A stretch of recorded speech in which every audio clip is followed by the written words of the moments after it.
Ainda no campo da política, só que agora no campo da política nacional, a convenção conjunta do PSL e do DEM resolveu aprovar a fusão dos dois partidos, que passam a constituir juntos, com o nome de União Brasil, União né? Brasil. O maior partido, a maior bancada da Câmara, o maior partido brasileiro no momento. E continua o presidente do PSL, passa a ser o presidente do União Brasil, né? E o atual prefeito de Salvador, o ACM Neto, passa a ser o secretário-geral.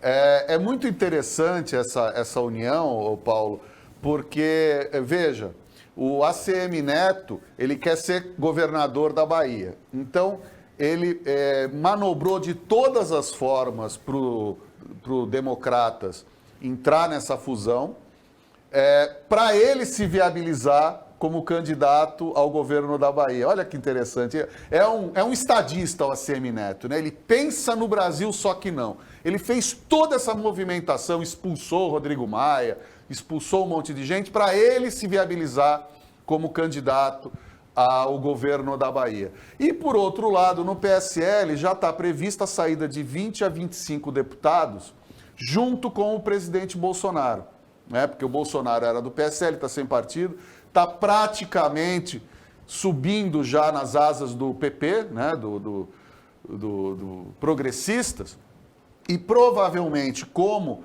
há uma nova legenda, não há infidelidade partidária com relação ao mandato. Então, abre-se uma janela para a bancada bolsonarista, que está calculada de 20 a 25 deputados do PSL, irem junto com o presidente.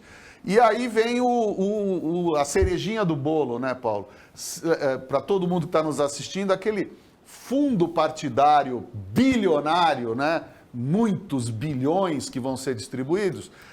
A população brasileira, os nossos telespectadores precisam saber. Esse valor, ele é dividido logo após as eleições. Ele não é no final do mandato. Então, assim, criando-se essas super legendas, está se mirando uma fatia bilionária do fundo partidário, porque as eleições são ano que vem, unindo a estrutura. O Democratas tem, se não me engano, não sei se são 460 prefeituras.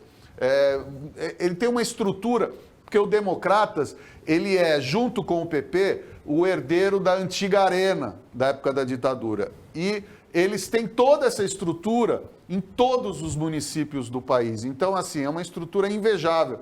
Talvez o único que seja mais estruturado do que o Democratas, talvez seja o MDB. Mas, junto com o PSL, eles se tornam não apenas a maior bancada, uma bancada fortíssima, né, que vem com tudo para abocanhar esse fundo bilionário que é a loteria do bilhão após as eleições de 2022. Então, assim, no fundo, não está se discutindo nada de Projeto Brasil, nada do que queremos. Estão discutindo, no fundo, é dinheiro. O PSL elegeu 54 deputados na eleição de 2018. O DEM elegeu 28. Com os 54, o PSL já era a maior bancada, perdeu alguns, né? O Alexandre Frota saiu, o próprio presidente Jair Bolsonaro saiu. Mas com esse reforço de 28, deve perder alguns bolsonaristas mais, como a Carla Zambelli. O próprio Eduardo Bolsonaro, a Bia Kicis. Vão sair. Tem vários que devem... Agora, tem uma situação curiosa, porque aí tem dois presidenciáveis. Um deles é o Luiz Henrique Mandetta, que foi ministro da Saúde e é um quadro do DEM.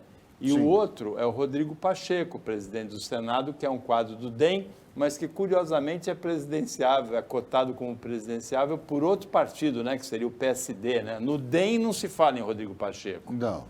No PSD sim, né?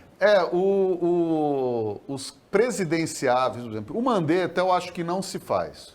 Eu acho que o Mandetta não vai se criar. Eu acho que, sinceramente, ele é um balão de ensaio.